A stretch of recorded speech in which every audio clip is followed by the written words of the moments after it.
Dernière minute. Le Paris Saint-Germain sur le point de financer le plus gros transfert de l'Olympique de Marseille avec le dossier Mason-Greenwood.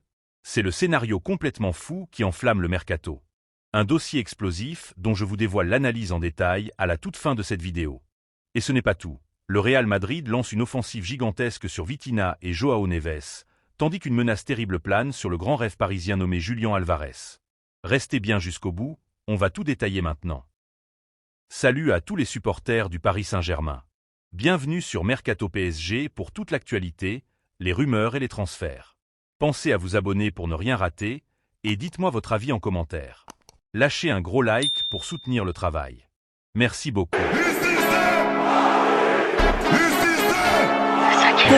Commençons par un véritable tremblement de terre qui a failli secouer le marché des transferts estivales. Ces derniers jours, la presse espagnole s'est enflammée autour d'un intérêt concret du Real Madrid pour les deux maîtres à jouer du Paris Saint-Germain, Vitinha et Joao Neves. Le club madrilène, fort de sa puissance financière colossale, était prêt à sortir le chéquier pour arracher les deux joyaux du milieu de terrain parisien. Mais face à cette menace XXL, la réponse de la direction francilienne et de l'entourage des joueurs a été foudroyante et immédiate. Sur le plan économique, on parle ici de montants astronomiques qui feraient saliver n'importe quel investisseur. Vitinha, du haut de ses 26 ans et après une saison éblouissante ponctuée de 50 matchs et 7 buts, voit sa valeur marchande frôler la barre vertigineuse des 100 millions d'euros selon les dernières estimations des spécialistes du marché. De son côté, le jeune prodige Joao Neves, seulement 21 ans, affiche lui aussi des statistiques impressionnantes avec 38 apparitions et 7 réalisations. Recruté à prix d'or par le PSG lors de son arrivée en provenance de Benfica, sa valorisation a complètement explosé, tout comme son salaire très attractif, qui reflète désormais son statut de titulaire indiscutable. Pour le Real Madrid, faire sauter le verrou parisien et s'aligner sur les exigences du marché aurait nécessité une enveloppe de transfert globale dépassant allègrement les 200 millions d'euros.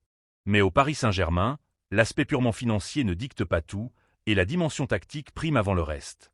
L'entraîneur Luis Enrique a bâti toute la colonne vertébrale de son système de possession de balle autour de ce duo portugais magique. D'après les analyses détaillées du journal L'Équipe, Vitinha est devenu le véritable métronome du club, dictant le tempo des matchs avec une précision chirurgicale. À ses côtés, Joao Neves apporte un volume de jeu exceptionnel, capable de ratisser un nombre incalculable de ballons tout en cassant les lignes adverses par ses passes percutantes. Ce double pivot est tout simplement le cœur battant du PSG, la clé de voûte indispensable pour asseoir sa domination nationale et conquérir la si prestigieuse Ligue des Champions. C'est précisément ce qui explique la prise de parole retentissante de leur agent, le très influent Jorge Mendes. Pour éteindre définitivement l'incendie médiatique et rassurer les supporters, le puissant représentant des deux internationaux s'est confié directement au journaliste expert du Mercato, Fabrizio Romano. Ces mots ont été sans appel et résonnent comme une évidence. Vitinha et Joao n'ont jamais été une option pour qui que ce soit. Ils sont totalement intransférables pour le PSG, et ils sont très heureux au club. Ils vont continuer à y collectionner les trophées. Ce message ultra clair vient sceller ce dossier épineux de manière définitive. Le club de la capitale affiche une position d'une fermeté absolue et refuse catégoriquement d'affaiblir son effectif, même face aux millions et au prestige d'un géant européen comme la Maison-Blanche. Les fans peuvent respirer tranquillement. Leurs deux virtuoses lusitaniens continueront de fouler la pelouse du Parc des Princes cette saison, avec la ferme intention de marquer l'histoire du football. Passons à l'alerte rouge absolue sur le marché des transferts parisiens. Alors que la direction francilienne rêve d'attirer le champion du monde argentin Julián Álvarez, un concurrent monumental vient de faire irruption dans ce dossier brûlant, le Real Madrid. Si le FC Barcelone semblait jusqu'ici avoir une longueur d'avance, le Paris Saint-Germain de Luis Enrique pourrait bien se retrouver tragiquement distancé dans cette course aux millions. Cet été, le secteur offensif du PSG va subir une restructuration totale. Selon les dernières indiscrétions de l'équipe et de la presse française, le club de la capitale s'apprête à acter les départs fracassants de Gonzalo Ramos et Randal Kolo Muani. Sur le plan purement économique, ces deux départs simultanés représentent un enjeu colossal. Ils vont permettre au club d'alléger drastiquement sa masse salariale et de récupérer des liquidités cruciales, après avoir investi près de 180 millions d'euros sur ce duo il y a quelques saisons. Tactiquement, le constat est clair. Luis Enrique réclame un tout autre profil pour son poste de numéro 9. Un attaquant ultramobile, capable de participer à la construction du jeu, de dicter le pressing haut et d'afficher une finition clinique. C'est exactement le portrait robot de Julián Álvarez, dont l'adaptation au football espagnol sous les couleurs de l'Atlético de Madrid a fait exploser sa valeur marchande. Mais arracher le buteur argentin aux Colchoneros est loin d'être une simple formalité.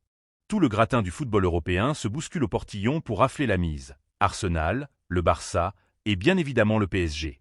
Cependant, ce dossier XXL, méticuleusement préparé par le conseiller sportif Luis Campos, est en train de prendre une tournure inattendue et particulièrement dangereuse pour les finances parisiennes. Le Real Madrid a décidé de jouer les trouble-fêtes, et pas avec n'importe quels arguments. D'après les informations relayées par le spécialiste du mercato Fabrizio Romano, le président madrilène Florentino Pérez répète en coulisses sa volonté farouche de frapper un grand coup cet été. Le club méringué serait prêt à faire sauter la banque et à débourser la somme astronomique de 150 millions d'euros pour s'offrir un joueur offensif de classe mondiale. Pour l'Atlético de Madrid, réaliser une telle plus-value sur un joueur dont la valorisation de base gravitait autour des 90 millions d'euros représente une véritable aubaine financière.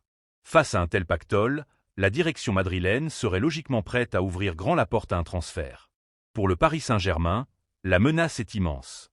La concurrence s'annonce féroce et les enchères risquent de s'envoler de manière vertigineuse, avec des propositions salariales qui pourraient facilement dépasser la barre des 15 millions d'euros annuels pour convaincre le clan du joueur. Luis Campos et la direction qatari ont tout intérêt à réagir avec une agressivité fulgurante sur le marché. S'ils veulent véritablement offrir à Luis Enrique la pièce maîtresse qui manque à son puzzle tactique et éviter un affront monumental, ils ne peuvent absolument pas laisser filer cette occasion en or au profit de l'ogre madrilène. Le compte à rebours est officiellement lancé. Avant de passer au dossier le plus brûlant, petit défi. On essaie de passer la barre des 1000 likes sur cette vidéo. Je compte sur vous. On enchaîne avec... Imaginez un instant le Paris Saint-Germain voler au secours de son pire ennemi historique, l'Olympique de Marseille, en plein cœur du mercato estival. Sur le papier, cela semble totalement improbable, voire inconcevable pour les supporters des deux camps. Et pourtant, selon les dernières indiscrétions de la presse française et de plusieurs médias sportifs de référence, c'est exactement le scénario complètement fou qui est en train de se dessiner en coulisses. Le club de la capitale pourrait bien débloquer de manière spectaculaire l'un des plus gros dossiers de l'été marseillais, à savoir la vente de l'attaquant anglais Mason Greenwood. Rassurez-vous tout de suite, Mason Greenwood n'intéresse absolument pas le Paris Saint-Germain. Même si l'entraîneur Luis Enrique a très clairement exprimé à sa direction sa volonté de se renforcer offensivement avec des profils percutants pour dynamiser son attaque, l'ancien joueur de Manchester United ne figure pas du tout dans les plans de Luis Campos.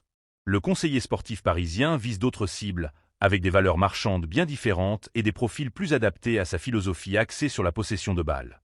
En revanche, par un incroyable effet domino purement financier, Paris détient incontestablement les clés de la vente de Greenwood. Comment une telle opération à 3 bandes est-elle possible? Il faut regarder du côté de l'Italie, et plus précisément de l'AS Rome. Le club romain de Serie A est aujourd'hui le candidat le plus sérieux et le plus avancé pour s'attacher les services de Mason Greenwood.